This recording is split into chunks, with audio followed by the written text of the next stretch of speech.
নমস্কার, আমি ডাক্তার অনুরাগ বিশ্বাস।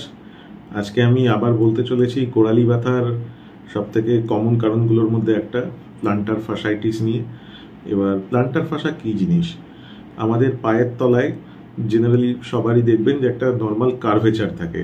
এই কার্ভটাকে মেনটেন করার জন্য গোড়ালি থেকে আমাদের যে আঙুলগুলোর গোড়া আছে সেই পর্যন্ত পায়ের নিচে একটা পর্দা থাকে।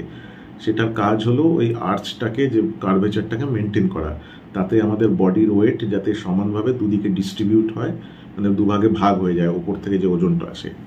এবার এই প্লান্টার ফাসা যেখানে বা এই পর্দাটা যেখানে গোড়ালিতে অ্যাটাচ হয় বা যোগ হয়, সেইখানে অনেক কারণে প্রদাহর সৃষ্টি হতে পারে।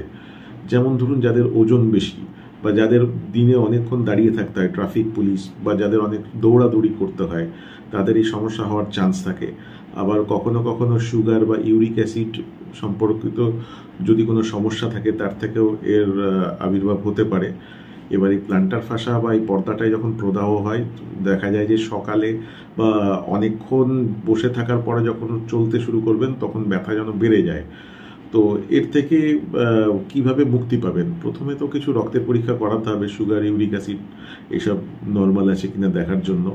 দরকার হলে এক্স রেও করাতে হবে, কারণ অনেক সময় গোড়ালির হাড়ও বৃদ্ধি পায়, যেটা জেনারেলি এই প্লান্টার ফাসাইটিসের সাথেই দেখা যায়। তো সেইগুলোরও ট্রিটমেন্ট দরকার আছে। বাকি আপনি যে জুতোর নিচে যে ইনসোল ব্যবহার করছেন বা শুকতলা ব্যবহার করছেন, সেটা খুব নরম টাইপের বা সিলিকন জেলের ইউজ করা বেটার। আর তাছাড়াও প্লান্টার ফাসা যখন আপনি ঘুম থেকে উঠবেন বা অনেকক্ষণ পরে কোথাও যাবেন, সেটা মাটিতে পা রাখার আগে সেটাকে আগে স্ট্রেচিং করতে হবে। কিছু ব্যায়াম আছে, সেগুলো করতে হবে, তবে ব্যথাটা একটু কম হবে। আর প্রথম দিকে বাকি সমস্ত এই গোড়ালির ব্যথার মতোই বরফের শেক, ব্যথার ওষুধ, এগুলো খেতে হবে, বা সাথে কোনো অন্য রোগ থাকলে সেগুলোকে কন্ট্রোল করতে হবে। আর তারপর জুতোর চেঞ্জ এগুলো করতে হবে। আর এগুলোতে কাজ না দিলে অনেক রকম মেশিন দিয়ে শেক হয়, ফিজিওথেরাপিস্টদের কাছে থাকে সেগুলো। সেটা এক্সট্রা কর্পোরিয়াল শক ওয়েভ বলে, বা তার সাথে আলট্রাসাউন্ড থেরাপি বলে, এইগুলোতেও বেশ আরাম দেখা যায়। আর তা না হলে ইঞ্জেকশন আছে, ইঞ্জেকশনেরও নানা রকম প্রকারভেদ আছে।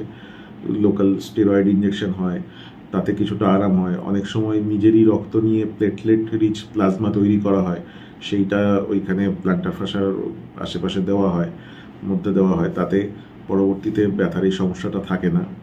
তো মোট কথা, এর থেকে মুক্তি পাওয়া সম্ভব। একদম ঘাবড়াবেন না, নিকটবর্তী যিনি ডাক্তারবাবু আছে তাকে দেখাবেন। আর এই প্লান্টার ফ্যাসাইটিস নিয়ে যদি কোনো প্রশ্ন থাকে, তাহলে অবশ্যই কমেন্ট বক্সে জিজ্ঞেস করুন, আমি সেখানে উত্তর দেব।